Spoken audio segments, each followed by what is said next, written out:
เบื้องหนึ่ง8 มัดพี่หน่อยนักพอสมควรก็คือที่เราเห็นอันนี้ก็มัดใหญ่พี่หน่อยถ้าเปรียบเทียบอยู่บ้านเฮาก็น่าจะประมาณ10 ปลายมัดพี่หน่อย14ตัวจนเขียวบริเกียวทำส้มเองเกียวใส่ลายไว้ก่อนทำส้มเอง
พี่หน่อยมื้อนี้ก็เป็นมื้อที่2ทำส้มเองบรรยากาศหอนจัดพี่หน่อยหอนคักทำส้มเองพุ่นแหละตอนนี้กำลังลงมัดเข่าทำส้มเองกำลังแล้วเครื่องไห้ทำส้มเองตัวนั้นจะเป็นไห้ที่2ทำส้มเองหลังจากนั้นทางนี้อีกเป็นไห้ที่3ทำส้มเองมื้อนี้ก็ได้2ไห้พี่หน่อย2ไห้มื้อนี้ตัวนี้ก็เป็นไห้ที่เกี่ยวว่านี่ทำส้มเองเครื่องไห้ทำส้มเองนี่แหละมื้อนี้ก็ถือว่าอากาศยังคือเก่าพี่หน่อยร้อนอบอ้าวคือเก่าพี่หน่อยบ่ฮู้ว่ามื้ออื่นมื้อฮื้อหรือบ่พี่หน่อยพายุพะเยาอีกก็ว่าสิมาเติมทำส้ม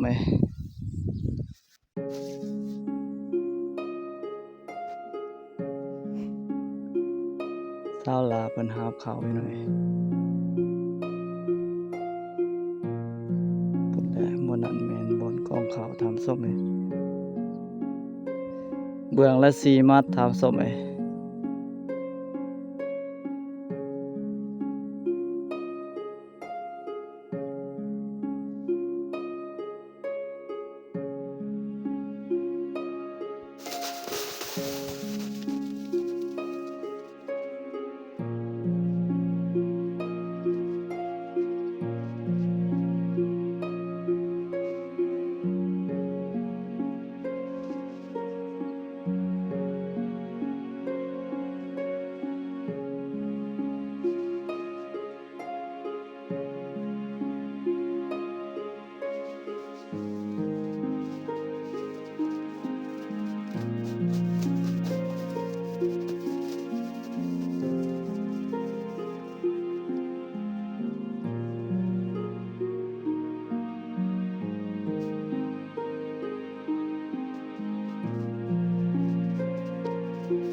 พี่น้อยยังเตอให้เดียวพี่น้อยเพิ่นแหละศาลาเพิ่นป้าเบื้องละ4 มัดย่อจนสิบ่ขึ้นพี่น้อยเพราะว่ามันเป็นมัดใหญ่ได้ถามส้มไหมบ่คือทางบ้านเฮาพี่น้อยทางบ้านเฮาก็เป็นมัดมัดน้อยถามส้มไหมพี่แหละ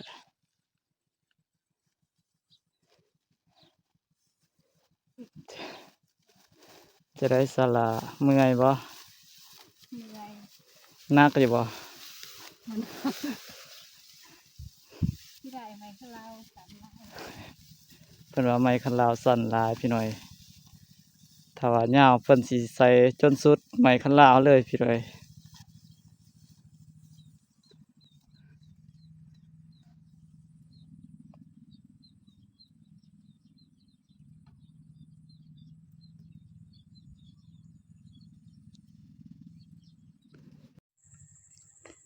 พี่น้อยมื้อนี้ชาวลาวเพิ่นได้นอนไห้นอนนาพี่น้อยบุกเบิกจนค่ำจนมืดถามส้มเอ้ยพุ่นแหละป๊าดพี่น้อยบรรยากาศยามแลงพี่น้อยท้องฟ้ากระจ่างใสขนาดพี่น้อยพุ่นแหละทางนั้นพุ่นพี่น้อยเขาหน้าสุกเต็มถามส้มเอ้ยนี่แหละพี่น้อยมาเบิ่งชาวลาวเกี่ยวข้าวพี่น้อย เกี่ยวพยายามติด พี่น้อยพุ่นปีนมาผีเบิ้งนี่เมื่อยเมื่อยบ่ฮ้อนบ่นี่จะถามส้มเลย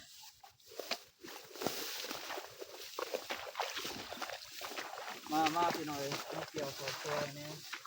เกี่ยวข้าวบ่ยากพี่น้อยบ่งามเพราะว่าเฮาบ่ได้เอาเปลืองเด้พี่น้อยเฮาเอาเม็ดข้าวพี่น้อยเจอเต้าลาวเพิ่นเฮ็ด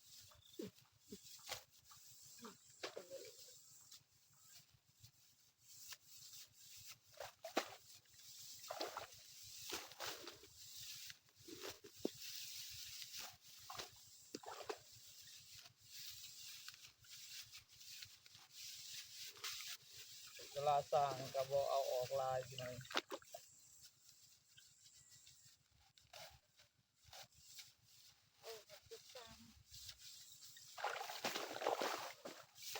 นี่พี่น้อยประมาณนี้ถามส้มเลยแดงครึ่งไก่แดง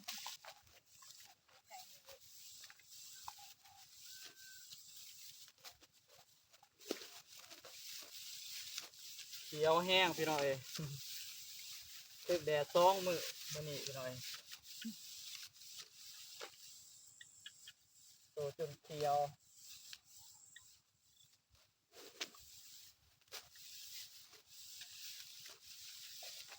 เป็นตัวตะลุตัวอ่ะ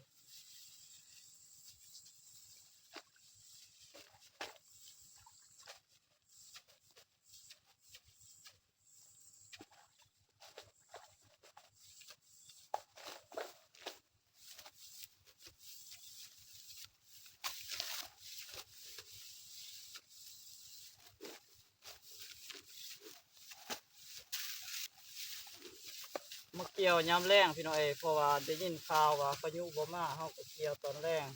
เผื่อมันเกี่ยวได้หลายนั่นแหละพี่น้อยบัดพายุมาเฮาก็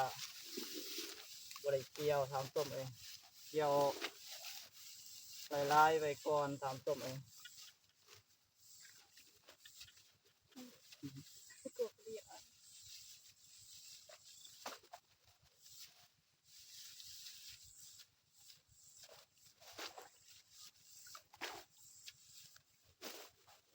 นี่พี่น้อย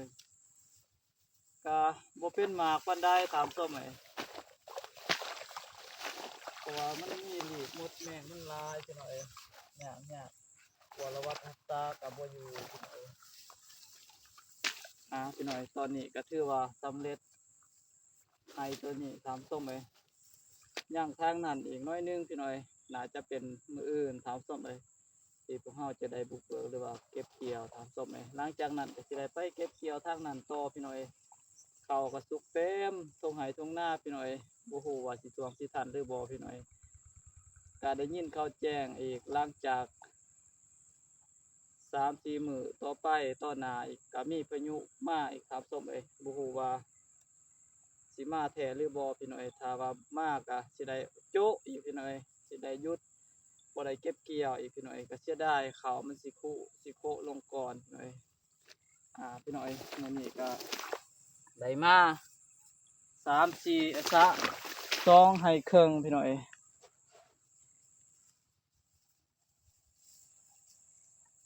พี่และมื้อนี้ก็ได้2ให้ครึ่งถามส้มเพิ่นศาลาเพิ่นมาต่อทางนั้นพี่น้อยทางนั้นก็ยังอีกครึ่งหนึงพี่น้อยทางนี้ก็อยู่นี่ก็มันเป็นเขาแนวต่างตามสมัยครึ่งหนึง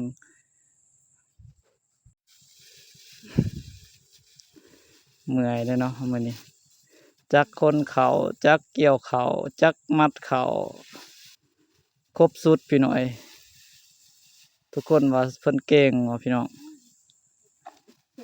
อีกแล้วเนาะ เก่งเจ้าของว่าเก่งพี่น้อง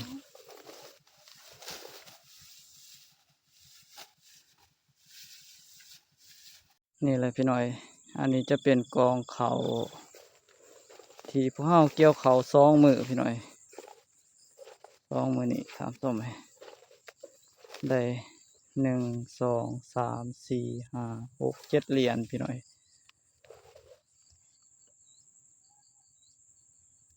ก็เป็นมัดใหญ่พี่น้อยพี่แหละ3-4 คนเกี่ยวพี่น้อยเฮาเกี่ยวบ่ไหวแน่ถามส้มก็เลยได้มาบ่หลายถามส้มพี่น้อยมื้อนี้ก็บ่ได้เกี่ยวข้าวพี่น้อยได้เกี่ยวหน่อยหนึ่งถามส้มก็ท้องฟ้าอากาศหรือว่าแสงแดดแสงตะเวนพี่น้อยมื้อนี้ก็บ่โตบ่แดดอีกแล้วพี่น้อยเริ่มบดเริ่มมั่วอะไรพี่น้อยบ่มีแสงแดดส่องมาถามส้มบ่ฮู้ว่าพายุพะเยาสิมาอีกหรือบ่พี่น้อยนี่แหละพี่น้อยเกี่ยวก็ได้ให้หนึ่งถามส้มก็เลยพักผ่อนถามส้มย่านฟ้าย่านฝนมันสิมาอีกถามส้มก็เลยพักผ่อนถามส้มนี่แหละเกี่ยวให้เดียวถามส้มให้เดียวให้ตัวนี้แหละถามส้มที่เราได้เก็บเกี่ยวมื้อนี้ตอนเช้าถามส้มก็ข้าวสุกก็ยังหลายพี่น้อยคือที่เห็นนี่แหละพี่น้อยเต็มเลยพี่น้อยข้าวสุกเต็มถุงไห้ถุงหน้าพี่น้องก็ยังบ่ทันได้เก็บเกี่ยวแล้วพี่น้อยเพราะว่าย่านแต่ฟ้าย่านแต่ฝนมันสิตกลงมาอีกถามส้มเสียดายพี่น้อยเสียดายเขามันสิคุมันสิออกหูมันสิออกหนอพี่น้อยพี่แหละก็ถือว่าสุกจนสิล้นเลยพี่น้อยพี่แหละจนสิล้นขาต้นขากกพี่น้อยสุกแห้งถามส้ม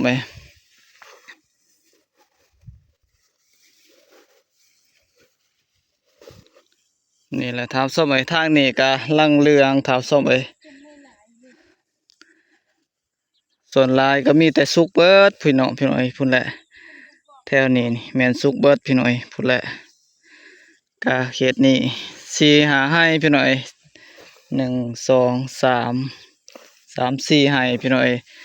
เป็นเขาที่กำลังเรืองถามส้มหลังจากนั้นก็มีแต่สุกเบิดถามส้มซาลาเพิ่นพี่น้อยเมื่อยแห้งพี่น้อยหาบคนเดียวให้หนึ่งแหละเบิดแล้วให้ป้ายวะอันนี้สิเป็นให้ที่2แหละ2ให้กับตัวนี้บ่ฮู้ว่าสิเอาขึ้นได้หรือบ่พี่น้อง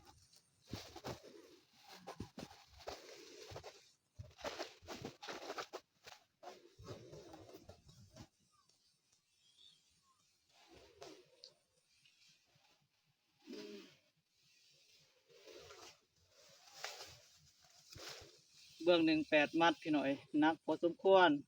ก็คือที่เราเห็น อันนี้ก็มัดใหญ่พี่น้อยถ้าเปรียบเทียบอยู่บ้านเฮาก็น่าจะประมาณ10ปลายมัดพี่น้อย14หรือว่า15มัดพี่น้อยเบื้องหนึงถามส้มเลย